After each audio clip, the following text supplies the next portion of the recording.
అవని stories.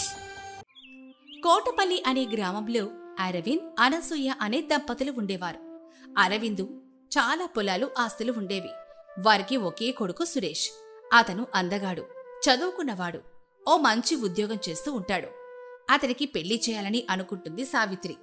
దీంతో ఓ రోజు రామయ్యతో, యావండి, మన సురేష్కి పెళ్లిడొచ్చింది కదా, సంబంధాలు చూడ్డం మొదలు పెడదావా? మనం అనుకుంటే సరిపోతుందా? వాడు కూడా సిద్ధంగా ఉండాలి కదా అనసూయ. వాడు ఎప్పుడైనా మన మాట కాదన్నాడా చెప్పండి? లేదనుకో, కానీ లేదు, ఏమీ లేదు. మంచిగా స్థిరపడ్డాడు. ఇంకా ఆలస్యం చేయడం దేనికి? అది కూడా వాస్తవమే. సరే, నేను నాకు తెలిసిన వాళ్ళకి చెప్తాను. వాళ్ళు వీళ్ళు దేనికండి? మా అన్నయ్య ఉన్నాడుగా, ఆయనకు చెప్దాం. ఎవరు? ఆ ఊర్లు పట్టుకొని పని పాట లేకుండా తిరిగేవాడా? వామ్మో, వద్దు తల్లి, నేనే ఏదో ఒకటి చేస్తాను. ఊరుకోండి, అలాంటి వాళ్లకే లోక జ్ఞానం ఉంటుంది. మీకు తెలీదు, పెట్టదు ఏం అవసరం లేదనసూయ, నేను చూసుకుంటాను అని చెప్పి వెళ్ళిపోతాడు. అనసూయ ఈ మాటలు పట్టించుకోకుండా తన అన్నయ్యకు, ఇరుగు పొరుగు వారికి కూడా చెప్తుంది. దీంతో పక్కింటి ఆవిడ, అవును అనసూయ, ఆ అబ్బాయికి సంబంధాలు చూస్తున్నారంటగా?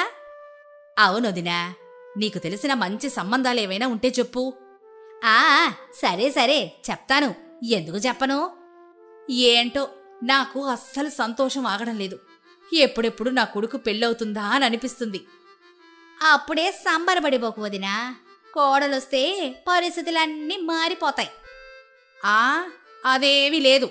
అందరూ ఒకేలా ఉంటారా ఏంటి? ఎందుకుండరు? నీ కొడుకు పూర్తిగా మారిపోతాడు, చూస్తూ ఉండు. అసలు ఇంతకీ నీకెలాంటి అమ్మాయి కావాలి? బాగా ఉన్నత కుటుంబం అమ్మాయి అయితే మంచిదని అనుకుంటున్నాం. పెద్ద కుటుంబం అయితే మా వాడికి బలగం ఉంటుందని అనిపిస్తోంది. గౌరవ మర్యాదల్లో కూడా లోటుండదు కదా. సరే చూద్దాంలే వదినా అని అంటుంది పక్కింటావిడ. కాని ఆవిడ కోడలు వచ్చాక మారిపోతుంది అని చెప్పిన మాటలు ఆమెకు మనసులో ఉండిపోయాయి. దీంతో తన కొడుకుతో దీని గురించి మాట్లాడుతుంది. ఏరా సురేష్, నీతో ఒకటి మాట్లాడాలరా. ఏంటమ్మా అది? నీకు సంబంధాలు చూస్తున్నాం, తెలుసు కదా? అవునమ్మా, ఆ నిర్ణయం మీకే వదిలేశాను కదా. అవును నాన్నా, నిజమే. కాని పెళ్ళైన తర్వాత కూడా నువ్వు ఏం మారిపోవు కదా, ఇలానే ఉంటావు కదా. నేనెందుకు మారిపోతానమ్మా? నీ తర్వాతే నాకెవరైనా. చాలురా, ఈ మాట అన్నావు. ఇంతకంటే నాకు కావాల్సిందేముంది చెప్పు? మీకు ఎవరు నచ్చితే వాళ్ళని చేసుకుంటాను. చూడు, ఇప్పుడు నీకు ఎలాంటి సంబంధం తీసుకొస్తానో అని ముచ్చటి పడిపోతూ ఉంటుంది అనసూయ. రోజులేమో గడుస్తాయి. కాని సురేష్కు ఏ ఒక్క సంబంధం కూడా కుదరదు. వచ్చినవన్నీ తిరిగి వెళ్ళిపోతూ ఉంటాయి. దీంతో అనసూయ, ఏవండి, ఏమిటిది? మనవాడికి ఒక్క సంబంధం కూడా కుదరడం లేదు. కుదురుతుంది లేవే, తొందర ఎందుకు? ఇప్పటికే మనం చూడ్డం మొదలుపెట్టి సంవత్సరం అయిందండి. కాదని అనడం లేదు కదా అనసూయ. ఏది ఏ సమయానికి జరగాలో అప్పుడే జరుగుతుంది. అలా కాదండి, వచ్చిన ఇన్ని సంబంధాల్లో ఒకటి కూడా కుదరకపోవడం ఏంటి? నాకెందుకో ఇది అశుభంగా అనిపిస్తోంది. మనవాడికి ఏం తక్కువ చెప్పండి? ఆస్తుంది, అందం ఉంది. మనవాడు ఎందులోనూ తక్కువ కాదు అనసూయ, కాని సమయం రావాలి అంతే. నాకెందుకో బెంగగా ఉందండి. నువ్వు ఎక్కువ ఆలోచించకు, చూద్దాం ఇంకా కొన్ని. వాడికి ఏమంత వయసు అయిపోయిందని అని సముదాయిస్తాడు. రోజులు గడుస్తాయి, కాని సంబంధాలు మాత్రం కుదరవు. ఓ రోజు పొరుగింటి కాంతమ్మ, వదినా, ఇంట్లో ఉన్నావా? వదినా, రండి రండి. ఏంటిలా వచ్చారు? ఏం వదినా, మా తమ్ముడు కొడుకు పెళ్లి నిశ్చయమైంది. పెళ్లి పత్రిక ఇచ్చి వెళ్దామని. ఓ అవునా, చాలా మంచి వార్త చెప్పారు. అవును, అప్పుడెప్పుడో నీ కొడుక్కి సంబంధాలు చూస్తున్నారని చెప్పావు. చూస్తున్నాం వదినా. ఇంకా నిశ్చయం కాలేదా? మా తమ్ముడు కొడుక్కి చూడడం మొదలుపెట్టి 2 నెలలే అయ్యింది అని మాట్లాడుతూ ఉండగా పక్కింటి ఆవిడ వస్తుంది. వీళ్ళ అబ్బాయికి కూడా బోలెడు సంబంధాలు ఇంటి వరకు వచ్చి తిరిగి వెళ్ళిపోతున్నాయి. అవునా, ఎందుకనలా? ఏమో, ఎవరికి తెలుసు? జాతకం అది చూపించారా? అంతా బాగానే ఉందన్నారు వదినా. చూస్తున్నాం, సమయం రావాలి కదా. ఏమో, అబ్బాయిలో ఏమైనా లోపాలున్నాయో ఏమో, ఎవరు చూడొచ్చారు? అదేంటి అలా అంటావు? మా అబ్బాయిలో ఎలాంటి లోపం లేదు. ఏమోనమ్మా, అయినా మీ ఇంటి విషయాలు మాకెందుకులే, పెళ్లికి తప్పకుండా రావాలి అని చెప్పి వెళ్ళిపోతారు. అనసూయ ఆ మాటలకి బాధపడుతుంది. రోజులు గడుస్తూ ఉంటాయి, కానీ సురేష్కి సంబంధం మాత్రం కుదరదు. నలుగురు నానా మాటలు అంటూ ఉంటారు. ఓ రోజు అనసూయ వాళ్ళ అన్నయ్య రంగనాథం ఇంటికి వస్తాడు. ఏమ్మా అనసూయ, ఏంటి విశేషాలు? కడుపు చించుకుంటే కాళ్ల మీద పడుతుందని విశేషాలు ఏముంటాయన్నయ్య? ఈడికి సంబంధం కుదిరితే అదే చాలని అనుకుంటూ ఉన్నాను. అబ్బా, కుదురుతుంది లేవే, నువ్వు కంగారు పడి అందరినీ కంగారు పెట్టకు. ఏం కంగారో ఏంటో, నలుగురు అనే మాటలు మీరు వింటే మీకు తెలుస్తుంది ఆ బాధ ఎలా ఉంటుందో. ఏంటి ఏమంటున్నారు? మన అబ్బాయిలో ఏదో లోపం ఉందేమో అని మాట్లాడుతున్నారంతా. ఏడి చార్లీ, చూడు, మన అబ్బాయికి ఓ మంచి అమ్మాయికి జతగా వస్తుంది. అది అలా చెప్పు బావా, నేను ఓ మంచి అమ్మాయిని చూసి పెడతా కదా, మీరేం బాధపడకండి అని చెప్తాడు రంగనాథం. రంగనాథం కూడా అమ్మాయిని వెతికే పనిలో ఉంటాడు. ఒకరోజు పొరుగురులో ఉన్న తన స్నేహితుడింటికి వెళ్లి మాట్లాడతాడు. ఒరే సీను, మా మేనల్లుడు కోసం ఓ మంచి అమ్మాయిని చూస్తున్నాను, ఎక్కడైనా సంబంధం ఉంటే చెప్పు. అవునా, మరి మీ బావాళ్ళకి ఆస్తి అది బాగానే ఉందా? అందులో ఎలాంటి సమస్య లేదు. అయితే ఓ సంబంధం ఉందిరా, కానీ ఏంట్రా, ఏమైంది? ఆ అమ్మాయి మంచి గుణం ఉంది, అందంగా కూడా ఉంటుంది, కానీ అనాథ అమ్మాయి. చిన్నప్పుడే తల్లిదండ్రులు చనిపోయారు, మేనమామ ఇంట్లో పెరిగింది. అయ్యో, అనాథమ్మాయా?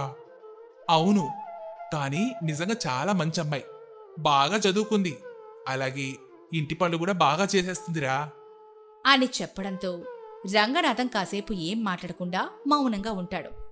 అప్పుడు తనలో తాను, అనాథ అమ్మాయి అయితే మా అనసూయ అంగీకరిస్తుందా?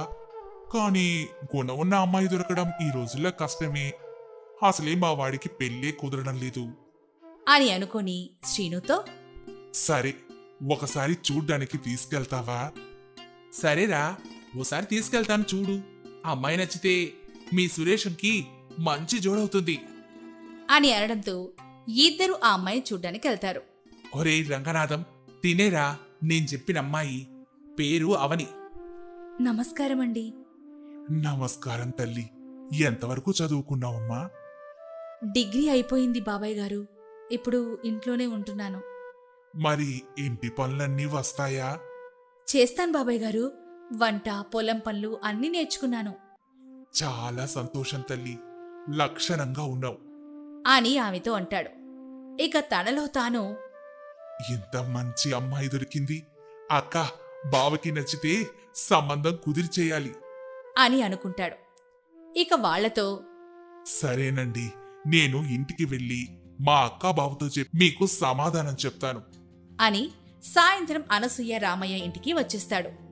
అప్పుడు రంగనాథం, అమ్మా అనసూయ, నేను ఒక మంచి అమ్మాయిని చూశాను. అవునా అన్నయ్య? ఏ ఊరు? ఆ అమ్మాయి గురించి పూర్తి వివరాలు ఏమైనా కనుక్కున్నావా లేదా? ఆ అమ్మాయి చాలా బాగుందమ్మా, అందంగా ఉంటుంది, మంచి గుణవంతురాలు, చదువుకున్న అమ్మాయి కూడా. అవునా? అయితే వెంటనే చూడాలన్నయ్యా. ఎప్పుడు వెళ్ళి చూడొచ్చు? మీ ఇద్దరికీ సరే అంటే రేపు ఉదయమే బయలుదేరదాం. కానీ ఏంటన్నయ్యా, ఏమైంది? అది ఏంటంటే ఆ అమ్మాయి అనాథమ్మా. అనసూయ కాసేపు ఆ మాటకి నిశ్శబ్దమైపోతుంది. అనాథా? అవును అనసూయ. అయితే ఏంటనసూయ, అమ్మాయి మంచిదే కదా, మరి ఈ కాలంలో గుణం ఉన్న కోడలు దొరకడం అరుదు. కానీ అనాథంటే కుటుంబం అది. అనసూయ, నువ్వు ఎక్కువ ఆలోచించుకు. రంగనాథం, మనం రేపు ఊరెళ్దాం. సరే బావా, రేపెళ్ళి చూద్దాం అని అంటారు.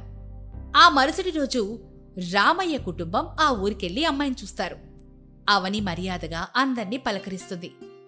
అప్పుడు అనసూయ మనసులో, అయ్యో, బంగారం వల్లే ఉందమ్మాయి, వినమ్రత మర్యాద అన్నీ కనిపించేస్తున్నాయి.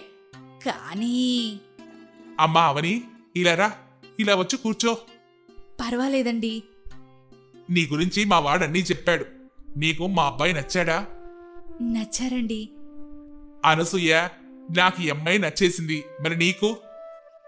నాకు కూడా నచ్చింది, కానీ ఇక కానీలు గీనీలు ఏమీ లేవు. మరే సురేష్, మరి నీకు? నీకు నచ్చితే నాకు కూడా నచ్చినట్లే నాన్నా అని అనడంతో అందరూ సంతోషపడిపోతారు. అప్పుడు రంగనాథం, అయితే ఈ సంబంధం కుదిరినట్టే. మొత్తానికి మా వాడికి ఓ సంబంధం కుదిరింది. ఏంటి అనసూయ, నీ ముఖంలో ఆనందం ఏం కనిపించడం లేదు?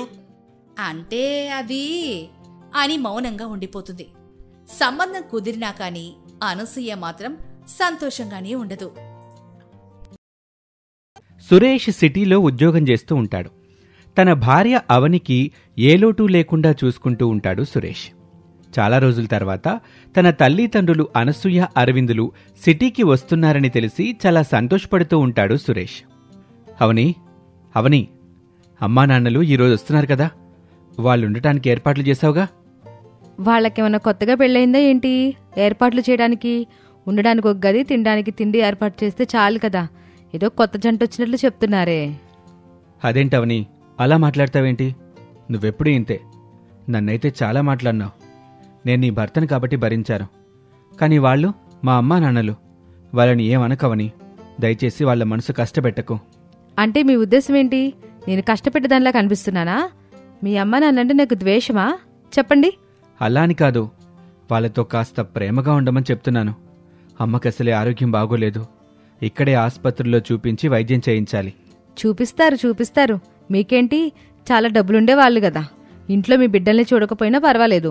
మీ అమ్మ నాన్నలు చూసుకోండి. మేము ఎలా ఉంటే మీకేంటి, చెప్పండి. అబ్బబ్బా, నీతో ఎప్పుడు ఇదే, ఏదో ఒక మాట అంటూనే ఉంటావు. ఇలా అయితే ఎలా అవని? నా మాట కాస్త కూడా వినవు కదా. ఇంకెవరైనా అయ్యుంటే నీలాంటి దాంతో కాపురం చేసేవారు కాదు. నేను కాబట్టి భరిస్తున్నాను. చీచి, ఎప్పుడూ ఇంతే. చేతగాని వాడిని చేసుకున్నాను. నా కర్మ ఇలా ఏడ్చింది. నా బాధ మీకు ఇప్పుడు అర్థం కాదులేండి. నేనెవరి కోసం చెప్తున్నాను?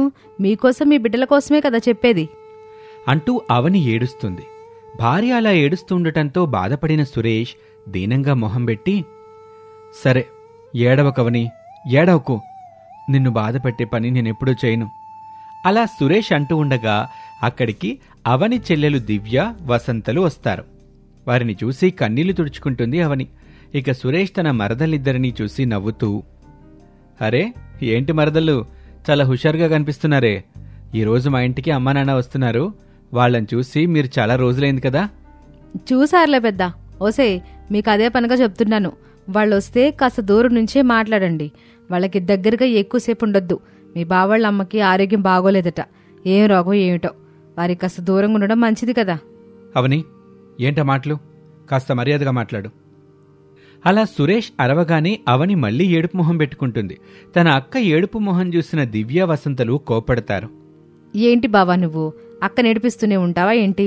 మా అక్క గురించి కాస్త కూడా నువ్వు ఆలోచించడం లేదు కదా. నువ్వు ఇలానే చేస్తున్నావంటే గృహహింస చట్టం కింద కేసు పెడతాం. నిన్ను జైలుకి పంపిస్తాం. ఏంటో నా కర్మ. అసలు నా స్నేహితులు పెళ్లి చేసుకోవద్దురా అని ఆనాడే చెప్పారు. పెళ్లి చేసుకుని చాలా పెద్ద తప్పు చేశాను. ఇప్పుడు పెళ్లంతో వేగలేక చేస్తున్నాను. అలా సురేష్ తన మరదళ్ల మాటలకి బాధపడుతూ వీధివైపు నడుస్తాడు. ఇక ఆ రోజు సాయంత్రానికి ఆ ఊరి బస్టాండ్లో దిగుతారు అనసూయ, అరవింద్. ఇదిగో అనసూయ, చాలా రోజుల తర్వాత నీ కొడుకింటికి వెళ్తున్నావు. చాలా సంబరపడుతున్నట్టున్నావు. మీకు మాత్రం సంతోషం ఉండదా? అలా అనసూయ అనటంతో అరవింద్ తన కొడుకు సురేష్ని తలుచుకుంటూ నవ్వుకుంటాడు. ఇక ఆ రోజు సాయంత్రానికి సిటీలోని తన కొడుకు ఇంటికి చేరుకుంటారు అనసూయ, అరవింద్. కొడుకుని చూడగానే సంతోషపడుతుంది అనసూయ. నాన్న సురేష్, బాగున్నావు నాన్నా? అమ్మా, నేను బాగున్నానమ్మా. నువ్వేంటమ్మా ఇలా చిక్కిపోయావు? నాన్న, మీరెలా ఉన్నారు? నాకేంరా, దిట్టంగా ఉంటేను. చాలా రోజుల తర్వాత నేను చూస్తుంటే నాకు చాలా ఆనందంగా ఉందిరా. అరవింద్, అనసూయలు తమ కొడుకు సురేష్పై ప్రేమను చూపిస్తారు. వారిని చిరాగ్గా చూస్తూ ఉంటుంది అవని. తన కోడల్ని చూడగానే అనసూయ దగ్గరకు వెళ్ళాలి అని చూస్తుంది. కాని అవని దూరం దూరంగా జరుగుతూ ఉంటుంది. అత్తయ్య, చాలా దూరం ప్రయాణం చేసి వచ్చారు కదా. పైగా మీకు ఆరోగ్యం కూడా బాగోలేదు. ఈ రోజుల్లో ఎవరికి ఏ వ్యాధి వస్తుందో తెలియట్లేదు. అంటు రోగాలు ఎక్కువైపోయాయి. కాస్త జాగ్రత్తగా ఉండాలి కదా. అవని, ఏంటా మాటలు? అలా మాట్లాడడం తప్పవని. నేనేం తప్పుగా మాట్లాడలేదండి. మన మంచికే కదా చెప్పాను. అలా కోడలు మాట్లాడుతూ ఉంటే అరవింద్ అనసూయలు తట్టుకోలేకపోతారు. అవమానం జరుగుతుంటే కళ్ళల్లో నీళ్లు తిరుగుతాయి. మనసు బరువెక్కుతోంది. ఇక తన మనసును కుదుటపరుచుకొని, పర్వాలేదులమ్మా, నాకు ఆరోగ్యం బాగలేదు కదా, దూరంగా ఉండడమే మంచిదిలే. బాబు, కోడల్ని ఏమనబాకలే, తను చెప్పేది కూడా నిజమే కదా. అమ్మయ్య, మీరన్నా అర్థం చేసుకున్నారు. నాకదే చాలత్తయ్య. మామయ్య, మీరేంటలా మౌనంగా ఉన్నారు? కొంపతీసి నా మాటలకి బాధపడుతున్నారా ఏమిటి? అయ్యో, అదేం లేదమ్మా, అదేం లేదు. రేయ్ సురేషు, కోడల్నేమనబాకరా, తను చెప్పేది కూడా మంచికేగా. అలా అరవింద్ అనగానే అవని సంతోషంగా నవ్వుతుంది. ఏదో సాధించినట్టు గొప్పగా పొంగిపోతుంది. మామయ్య, అదిగోండి ఆ చివరి గది మీకోసమని శుభ్రం చేయించాను. అత్తయ్య, మీరు కూడా వెళ్ళి అక్కడే ఉండండి, విశ్రాంతి తీసుకోండి. మీకు భోజనం కూడా అక్కడికే తీసుకొచ్చిస్తాను. ముందు మీరు వెళ్ళి విశ్రాంతి తీసుకోండి. ఇక అవని అలా చెప్పటంతో ఇకేమీ మాట్లాడకుండా అరవింద్ అనసూయలు తలదించుకొని ఆ గదిలోకి వెళ్తారు. గదిలోకి వెళ్ళిన తర్వాత అనసూయ వెక్కి వెక్కి ఏడుస్తుంది. అనసూయని అరవింద్ ఓదార్చుతాడు. అలా ఏడిస్తే ఎలాగే, నేను చెప్పేదిను. వైద్యం చేయించుకోవడానికి వచ్చాం. ఆ పని పూర్తి కాగానే వెళ్ళిపోదాం. అనసూయ, విలువలేని చోట క్షణం కూడా ఉండకూడదు. అది కాదండి, కోడలు మనల్ని అలా అవమానించడం ఏమిటి? మనమేం తప్పు చేశామని తనేదో మనసులో పెట్టుకుని ఆ మాటలు అంటుంది. మనం ఇక్కడ అసలు ఉండకూడదు. అనసూయ అరవింద్ అలా మాట్లాడుకుంటూ ఉంటే అక్కడికి సురేష్ వస్తాడు. తన తల్లిదండ్రులు బాధపడుతూ ఉండటం చూసి, అమ్మా, నన్ను క్షమించమ్మా, నీ కోడలి మాటలు పట్టించుకోకు, తనెప్పుడూ అంతేనమ్మా. తెలుసు బాబు, కొడుకు కన్న వాళ్ళకు కూడా చూడ్డానికి ఊరికి రావట్లేదంటే రెండు కారణాలుంటాయి. ఒకటి సంపాదన ధ్యాసలైన పడుండాలి, లేకపోతే సంసార ధ్యాసలైన పడుండాలి. ఆ రెండిటి వల్లే కొడుకులు తమ కన్నాళ్ళకి దూరం అయిపోతున్నారు. ఒరే బాబు, నిన్ను చూశాం, సంతోషంరా. ఇంక మేము వెళ్ళిపోతాం. అలా సురేష్ మాట్లాడుతూ ఉండగా అప్పుడే అక్కడికి తన మరదలు దివ్య వసంత వస్తారు. తమ బావ సురేష్ని చూసి, బావా బావా, అలా వాళ్ళకి దగ్గరగా వెళ్ళారేంటి? అక్క ముందే చెప్పింది కదా మీకు, మళ్ళీ అక్కడికి ఎందుకున్నారు? అక్కతో చెబుదాం పదవే, అప్పుడు కానీ బావతిక్క కుదరదు అంటూ వసంత దివ్యలు మొహం తిప్పుకుంటూ వెళ్తారు. వారి మాటలకు భయపడి సురేష్ కూడా టక్కున అక్కడి నుంచి వారి వెనకే నడుస్తాడు. కాసేపటికి ఆ ఇంట్లో అరుపులు శబ్దాలు వినిపిస్తాయి. అనసూయ మెల్లగా కిటికీలో నుంచి తొంగి చూస్తుంది. అవతల అవని తన భర్త సురేష్ని తిడుతూ ఉంటుంది. అలా రోగిష్టి మనుషుల మధ్య ఉంటే మీకేమవుతుందో తెలుసా? మమ్మల్ని బతకనివ్వరు మీరు. ఇలానే చేస్తా ఉంటారా? నా మాట అసలు విన్నరు కదా. అది కాదే, వాళ్ళు నా అమ్మ నాన్నలు కదా. అయితే ఏంటి? ఇప్పుడు వాళ్ళతో మీరు లేరు కదా, ఇప్పుడు నాతోనే కదా మీరుంటున్నారు. అమ్మా నాన్నలు పాతికెళ్లే వరకే ఉంటారు, కానీ నేను మీ భార్యగా మీరు సచ్చే వరకు ఉండాలి. అది మర్చిపోకండి. మర్యాదగా నేను చెప్పినట్లు చేయండి, లేకుంటే ఇప్పుడే ఈ క్షణమే మీ అమ్మా నాన్నని ఇంట్లో నుంచి గెంటేస్తాను. అవుని, దయచేసి ఆ పని మాత్రం చేయకు, వాళ్ళని బాధ పెట్టకు అంటూ సురేష్ తన భార్య ముందు వెక్కి వెక్కి ఏడుస్తాడు. తన కొడుకు ఏడవటాన్ని కిటికీలో నుంచి గమనిస్తున్న అనసూయ తన కళ్ళ నిండా కన్నీళ్లు పెట్టుకుంటుంది. బాధతో కుమిలిపోతుంది. ఇంతలో తన భార్య ఏడుస్తూ ఉండటాన్ని చూసిన అరవిందు, చూడనసూయ, నీ కొడుకు దగ్గర 10 రోజులైనా ఉండాలనొచ్చావు. ఇప్పుడు 10 నిమిషాలు కూడా ఉండలేకపోతున్నావు. 10 నెలలు మోసి కన్నంత వరకేనే మన బాధ్యత. ఆ తర్వాత నీ బిడ్డ నీకు చుట్టం అయిపోతాడు. అదే ఇప్పుడు నడుస్తున్న కాలం అనసూయ. యావండి, నా బిడ్డండి. అలా తన భర్తను పట్టుకుని ఏడుస్తూ ఉంటుంది అనసూయ. మరుసటి రోజు ఉదయాన్నే అనసూయని ఆస్పత్రికి తీసుకెళ్తాడు సురేష్. మధ్యాహ్నం ఇంటికొచ్చాక, వెళ్ళిన పని ఏమైంది బాబు? డాక్టర్లు ఏం చెప్పారు? పెద్దగా భయపడాల్సిన పని లేదంటలండి. మందులు రాసిచ్చారు, అవి వాడితే 10 రోజుల్లోనే తగ్గిపోద్దన్నారు. చాలా సంతోషం. ఇంక మన ఊరికి బయలుదేరదాం అనసూయ. అన్నీ సర్దుకో. అదేంటి నాన్న, అప్పుడేనా? ఇంకో రోజు ఉండేలచ్చుగా. పర్వాలేదులే బాబు, రాసి పెట్టుంటే అన్నీ జరుగుతాయి. ఎప్పుడేం జరగాలో అప్పుడదే జరుగుద్ది. మీరెంత బాధపడుతున్నారో నాకు అర్థమైందమ్మా. నన్ను క్షమించండి. ప్రేమ పెళ్లి చేసుకున్నాను. ఆ ప్రేమ ఈరోజు నా పాలిట శాపంగా మారింది. ఈ లోకంలో అమ్మా నాన్నలకు మించిన ప్రేమ మరొకటి లేదని నాకు తెలిసొచ్చింది. ఇక అప్పుడే అక్కడికి అవని వస్తుంది. అవనిని చూడగానే సురేష్ కాస్త భయపడిపోతాడు. ఇక కోపంగా అరుస్తున్న అవని, అత్తయ్య, ఆస్పత్రిలో చూపించుకున్నారు కదా, ఇక డబ్బులేమన్నా కావాలా? అత్తే వాళ్ళకి అవసరం ఉంటే డబ్బులు కూడా ఇచ్చి వాళ్ళని పంపించేయండి. అసలే ఊరికి వెళ్ళడానికి 2-3 బస్సులే కదా ఉన్నాయి. అలా అవని అనటంతో ఇక ఏమీ మాట్లాడకుండా అనసూయ అరవింద్ అక్కడి నుంచి బయలుదేరతారు. చూడమ్మావని, నీ ఆరోగ్యం కాస్త జాగ్రత్త. అబ్బాయిని బాగా చూసుకో. వాడు చాలా అమాయకుడమ్మా. ఆడి మనసు బాధపడితే నేను తట్టుకోలేను. మీ అబ్బాయికైనా మనసు ఉండేది. అయినా ఆయన్ని ఇక్కడ ఎవరూ ఏమీ అనట్లేదులే అత్తయ్య. ఇదిగో అక్క, మీ అత్తయ్య మా గురించి ఏదో అంటున్నట్లుంది. మేమేం మీ కొడుకును బాధపెట్టడం లేదు. బావని బాగా చూసుకుంటున్నాం. ఈ ఇల్లు, ఉద్యోగం అన్నీ మా వాళ్ళే బావకి ఏర్పాటు చేశారు. మా కుటుంబం దయవల్లే మీ అబ్బాయి జీవితం దర్జాగా మారిందిలేండి. చాలా బాగా చెప్పారే. మీకు అర్థమైంది కదా అత్తయ్య? ఇక బయలుదేరండి. అవని, దివ్య, వసంతలు అలా అవమానిస్తుంటే సురేష్ ఏమీ మాట్లాడకుండా అలా ఉండిపోతాడు. ఇక అనసూయ, అరవిందులు మౌనంగానే అక్కడి నుంచి ఊరికి వెళ్తారు. అమ్మయ్య, బురద మట్టు కొట్టుకుపోయినట్లుగా ఉంది. వెంటనే ఆ ఇంటిని శుభ్రంగా కడిగేయాలి. ఇంక చాలాపు. నువ్వు చేసిన పనికి మా అమ్మ నాన్నలు ఎంత బాధపడ్డారో తెలుసా? ఎవరేం బాధపడినా నాకు అనవసరం. అన్నట్టు మర్చిపోయాను, మీకు ఒక ఉత్తరం వచ్చింది. మీ ఆఫీస్ నుంచి వచ్చిందనుకుంటా. ఇదిగోండి, తీసి చదువుకోండి. అలా సురేష్ ఆ ఉత్తరాన్ని తీసుకుని చదువుతాడు. ఆ ఉత్తరం చదివిన తర్వాత షాక్ అవుతాడు. మనం ఇక మా ఊరికి వెళ్లాల్సిన సమయం వచ్చింది. మీ ఊరికా? నేనా? అదయ్యే పని కాదు. అయినా ఇప్పుడు ఎందుకెళ్ళాలి? ఎందుకంటే నా ఉద్యోగం అక్కడికే బదిలీ అయింది కాబట్టి. నాకిప్పుడు బదిలీ ఆర్డర్ వచ్చింది. వచ్చే వారం నుంచి నేను అక్కడ ఉద్యోగం చేయాలి. ఏంటండి, ఏంటి మీరు మాట్లాడేది? ఈ సిటీని వదిలిపెట్టి నేను ఆ పల్లెటూరుకి వెళ్ళాలా? అవును, వచ్చి తీరాల్సిందే. అక్కడికి వెళ్ళటం ఇష్టం లేదంటే చెప్పు. ఇక్కడే నీతో పాటు వంటగదిలో వంట చేస్తూ నేను ఉంటాను. నువ్వే వెళ్ళి ఏదైనా పని చేసి మమ్మల్ని పోషిద్దు గాని. ఊరికే చెప్పడం లేదు కదా, అబద్ధం కదా. నువ్వు నమ్మినా నమ్మకపోయినా నేను చెప్పేది చెప్తున్నాను. వచ్చే వారం నుంచే ఊరికెళ్ళి అక్కడ ఉద్యోగం చేయాలి అంటూ సురేష్ అనగానే అవని షాక్ అవుతుంది. మోహన్ దీనంగా పెట్టి ఏడుపు మొహం పెడుతుంది. తన ఇద్దరు చెల్లెలు దివ్య, వసంతల్ని పట్టుకుని ఏడవటం మొదలు పెడుతుంది. ఇక ఆ తర్వాత ఏం జరిగిందో వచ్చే భాగంలో తెలుసుకుందాం. ఇది వాల్టి కథ. మరొక ఆసక్తికర కథలో మళ్ళీ కలుద్దాం. అంతవరకు సెలవు. నమస్తే.